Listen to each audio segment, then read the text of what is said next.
Following her dreams and inspiring others. A lot of laundry. Normally I send it out or just do it at my house. I decided to save time. Took 6 bags to the laundromat. I bet y'all can guess what? He still ain't folded. He's still in those bags. Got a lot of clothes. I wash them myself. I'll be wearing the same thing over and over. I'm gonna get this. I'm gonna get this. I need gloves. Mr. Clean. Oh, 50 of them for $50. Okay, that's not bad. I'm not bad. The reusable John. $5, 2 pairs. Because you know Izzy about to have the other pair. You know it. Anything else that I need? No. Anything else I want?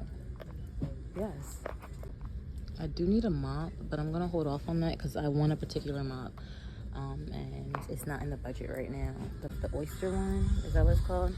I have the oyster mop. I don't have the oyster mop in bucket set. Like, I want to get some press-ons. I don't need them. I want them.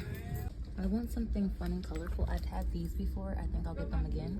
Anything else will be too long. I like the design, but it's way too long. So we're just gonna go with these little fun ones that I had before. Were not too long, and they're medium length. One of the ladies that wash my laundry has literally begged me to stop buying clothes. The other one just made comments about it. Don't buy Izzy no more clothes.